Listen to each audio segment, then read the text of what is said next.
Vibrant बनता जाता हमारा स्पेस सेक्टर भारत को एक शक्तिशाली राष्ट्र बनाने का एक महत्वपूर्ण अंग है और हम इसको दूर की सोच के साथ मजबूती दे रहे हैं। आज private satellite, private rocket launch हो रहे हैं, ये गर्व की बात है। आज मैं कह सकता हूं, जब नीति सही होती है, नियत सही होती है और पूर्ण समर्पण से राष्ट्र का कल्याण यही मंत्र होता है, तो निश्चित परिणाम हम प्राप्त करके रहते हैं। मेरे प्यारे देशवासियों, आज देश में नए अवसर बने, तब मैं कह सकता हूं दो चीजें और हुई जिसने विकास को एक गति दी है, विकास को एक नई छलांग दी है। और ये है, पहला है आधुनिक इंफ्रास्ट्रक्चर का निर्माण। हमने इंफ्रास्ट्रक्चर को आधुनिक बनाने की दिशा में बहुत बड़े कदम उठाए हैं। और दूसरी तरफ सामान्य मानवीय के जीवन में जो बाधाएं हैं, ईज ऑफ लिविंग का हमारा जो सपना है, उस पर भी हमने उतना ही बल दिया है। पिछले एक दशक में अभूतपूर्व इंफ्रास्ट्रक्चर का विकास हुआ है। रेल हो, रोड हो, एयरपोर्ट हो, पोर्ट हो, ब्रॉडबैंड कनेक्टिविटी हो, गांव गांव नए स्कूल बनाने की बात हो, जंगलों में स्कूल बनाने की बात हो, दूर सुदूर इलाकों में अस्पताल बनाने की बात हो, आरोग्य मंदिर बनाने की बात हो, मेडिकल कॉलेजों का काम हो, आयुष्मान आरोग्य मंदिरों का निर्माण चलता हो, 60,000 से ज्यादा अमृत सरोवर बने हो, 2 लाख पंचायतों तक ऑप्टिकल फाइबर नेटवर्क पहुंचा हो, नहरों का एक बहुत बड़ा जाल बिछाया जा रहा हो, 4 करोड़ पक्के घर बनना, गरीबों को एक नया आश्रय मिलना, 3 करोड़ नए घर बनाने के संकल्प के साथ आगे बढ़ने की हमारी कोशिश हो। हमारा पूर्वी भारत, नॉर्थ ईस्ट, उसका इलाका आज इंफ्रास्ट्रक्चर के लिए जाने जाना लगा है। और हमने ये जो कायाकल्प किया है, उसका सबसे बड़ा लाभ समाज के उन वर्गों तक हम पहुंचे हैं जो ग्रामीण सड़कें वहां बनी है जिनकी तरफ कोई देखता नहीं था, जिस इलाकों को नहीं देखता था, जिन गांवों को नहीं देखता था। दलित हो, पीड़ित हो, शोषित हो, वंचित हो, पिछड़े हो, आदिवासी हो, जंगल में रहने वाले हो, दूर सुदूर पहाड़ों में रहने वाले हो, सीमावर्ती स्थान पर रहने वाले हो, हमने उनकी आवश्यकता की पूर्ति की है। हमारे मछुआरे भाई बहनों की आवश्यकताओं को पूरा करना, हमारे पशुपालकों के जीवन को बदलना, एक प्रकार से सर्वांगीण विकास का प्रयास हमारी नीतियों में रहा, हमारी नीयत में रहा है, हमारे रिफॉर्म में रहा है, हमारे कार्यक्रमों में रहा है, हमारी कार्यशैली में रहा है। और उस सबसे बड़ा लाभ मेरे युवाओं को होता है। उनको नए नए अवसर मिलते हैं, नए नए क्षेत्र में कदम रखने का उसके लिए संभावनाएं बन जाती है। और वही तो सबसे ज्यादा रोजगार दे रहा है। और सबसे ज्यादा रोजगार प्राप्त करने का अवसर इन्हीं समय में उनको मिला है। हमारा जो मध्यम वर्गीय परिवार है, मध्यम वर्गीय परिवार को क्वालिटी ऑफ लाइफ, वो स्वाभाविक उसकी अपेक्षा रहती है।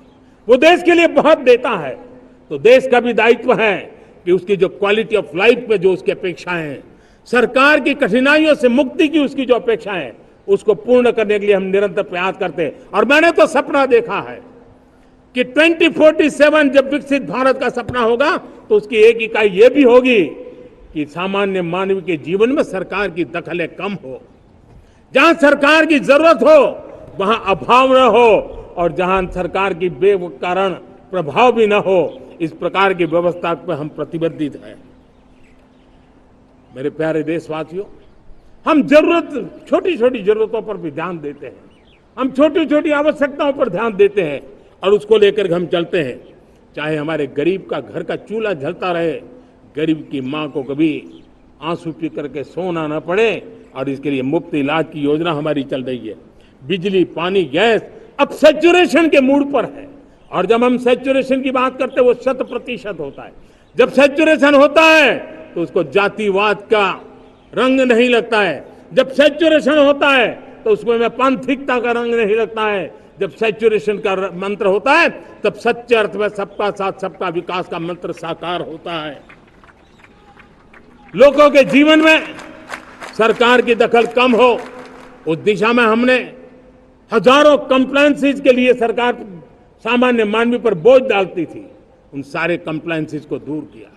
हमने देशवासियों के लिए 1,500 से ज्यादा कानूनों को खत्म कर दिया ताकि कानूनों की जंजाल के अंदर देशवासियों को फंसना न पड़े। हमने छोटी छोटी गलतियों के कारण ऐसे कानून बने थे उनको जेल में अंदर धकेल दिया जाए।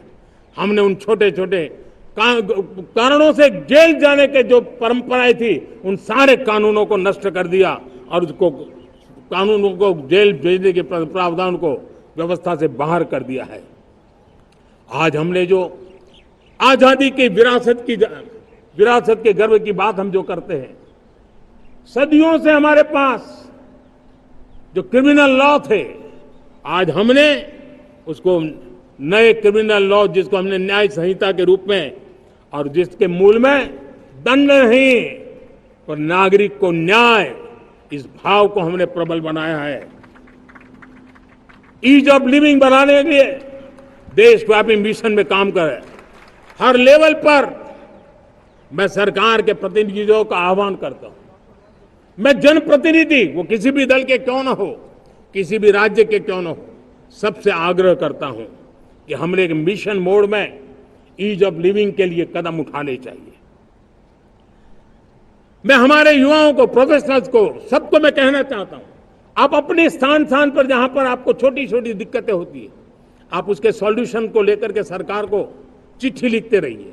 सरकार को बताइए कि बिना कारण की कठिनाई आए उसको दूर करने से कोई नुकसान नहीं है। मैं पक्का मानता हूं आज सरकारें संवेदनशील है। हर सरकार, स्थानीय स्वराज्य की संस्था होगी या राज्य सरकार होगी या केंद्र सरकार होगी, उसको तवज्जो देगी।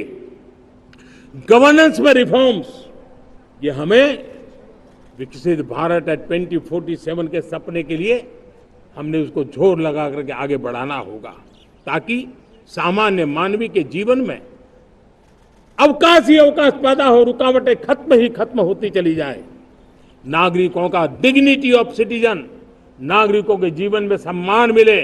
डिलीवरी के संबंध में कभी किसी को ये कहने की मोहब्बत ना आया कि ये तो मेरा हक था कि मुझे मिला नहीं, उसको खोजना न पड़े। सरकार के गवर्नेंस में डिलीवरी सिस्टम को और मजबूती चाहिए।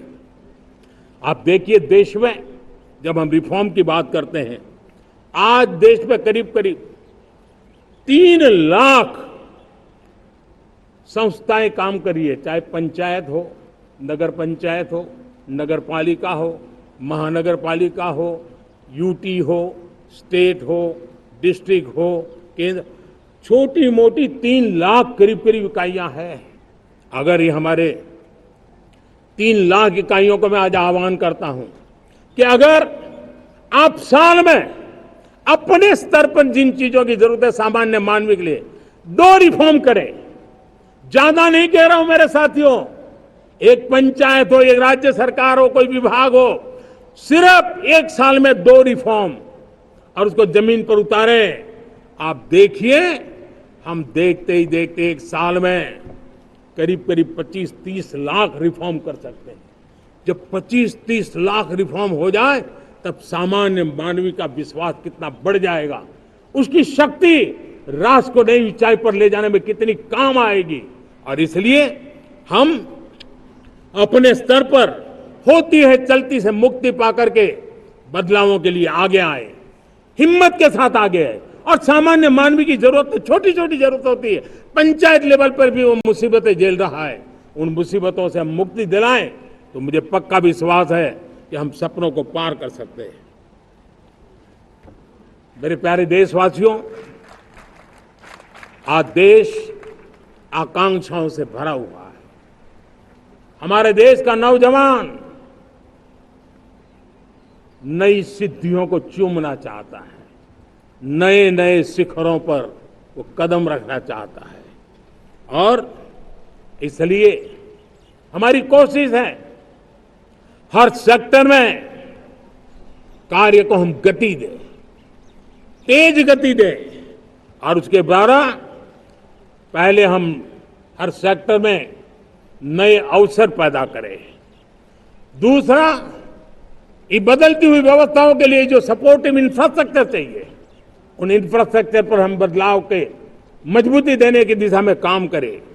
और तीसरी बात है, नागरिकों की मूलभूत सुविधाओं के विषय में हम प्राथमिकता दें, उसको बल दें। इन तीनों भारत में एक एस्पिरेशनल सोसाइटी का निर्माण किया है और उसके परिणाम स्वरूप आज समाज खुद एक विश्वास से भरा हुआ है। हमारे देशवासियों की आकांक्षा है, उनके एस्पिरेशंस, हमारे नौजवानों की ऊर्जा हमारे देश के सामर्थ्य के साथ जोड़ करके हम आगे बढ़ने की एक ललक लेकर के चल रहे हैं।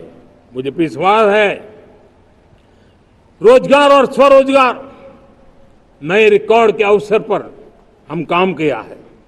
प्रति व्यक्ति आज आय दोगुनी करने में हम सफल हुए हैं। ग्लोबल ग्रोथ में भारत का योगदान बड़ा है।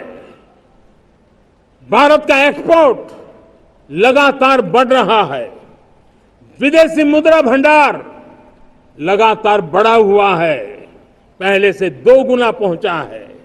ग्लोबल संस्थानों का भारत के प्रति भरोसा बढ़ा है। मुझे विश्वास है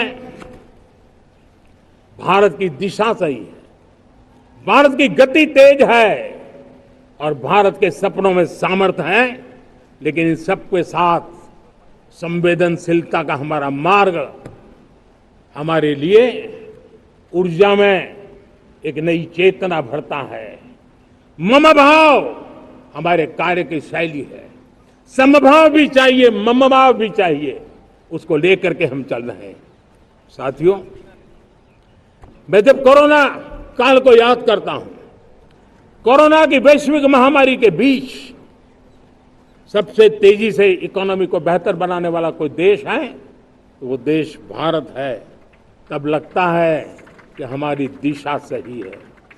जब जात पात मत पंथ ऊपर उठकर हर घर तिरंगा फहराया जाता है, तब लगता है देश की दिशा सही है। आज पूरा देश तिरंगा है, हर घर तिरंगा है। न कोई जात है, न कोई पात है, न कोई ऊंच है, न कोई नीच है, सभी भारतीय है। यही तो हमारी दिशा की ताकत है।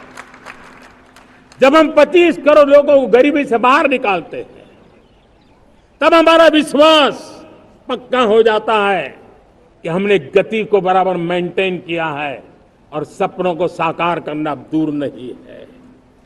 जब 100 से अधिक आकांक्षी जिले अपने अपने राज्य के अच्छे जिलों की स्पर्धा कर रहे हैं, बराबरी करने लगे हैं, तो हमें लगता है कि हमारी दिशा और गति दोनों सामर्थ्यवान है। जब हमारे उन आदिवासी साथियों को वो मदद मिलती है, पीएम जनमन के द्वारा उनको जो योजनाएं पहुंची थी, आबादी बहुत छोटी है लेकिन बहुत दूर सुदूर इलाकों में छुटपुट परिवार रहते हैं, हमने उनको खोज के निकाला है, उनके लिए चिंता की है। तब लगता है कि संवेदनशीलता से जब काम करते हैं तब संतोष कितना मिलता है। वर्किंग वुमेन के लिए पेड मैटरनिटी लीव 12 हफ्ते से बढ़ा करके 26 हफ्ते कर देते हैं। तब सिर्फ नारी का सम्मान ही करते इतना नहीं है, नारी के प्रति संवेदनशील भाव से निर्णय करते इतना नहीं, लेकिन उसके गोद में जो बच्चा पला है ना, उसको एक उत्तम नागरिक बनाने के लिए मां की जो जरूरत है उसमें सरकार रुकावट न बने, इस संवेदनशील भावना से उस निर्णय को हम करते हैं। जब मेरे दिव्यांग भाई बहन भारतीय साइन लैंग्वेज की बात हो या तो सुगम्य भारत का अभियान हो, उसको लगता है कि अब मेरी भी डिग्निटी है, मेरे प्रति देश के नागरिक सम्मान के भाव से देखता है। और पैरालंपिक में तो हमारे खिलाड़ी नई नई ताकत दिखाने लगे हैं। तब लगता है कि ये जो मेरा मम भाव है, हम सबका मम भाव है, उसकी ताकत नजर आती है। हमारे ट्रांसजेंडर समाज के प्रति हम जिस संवेदना के साथ निर्णय बना रहे हैं, हम नए नए कानून बना रहे हैं, उनको सम्मान का जीवन देने के लिए हम प्रयास कर रहे हैं, तब बदलाव की हमारी दिशा सही दिखता है। सेवा भाव से किए गए इन कामों का, जो त्रिविध मार्गों से हम चले हुए इन कामों का एक सीधा सीधा लाभ आज उसके परिणाम के रूप में हमें नजर आ रहा है। 60 साल बाद लगातार तीसरी बार आपने हमें देश सेवा का मौका दिया है।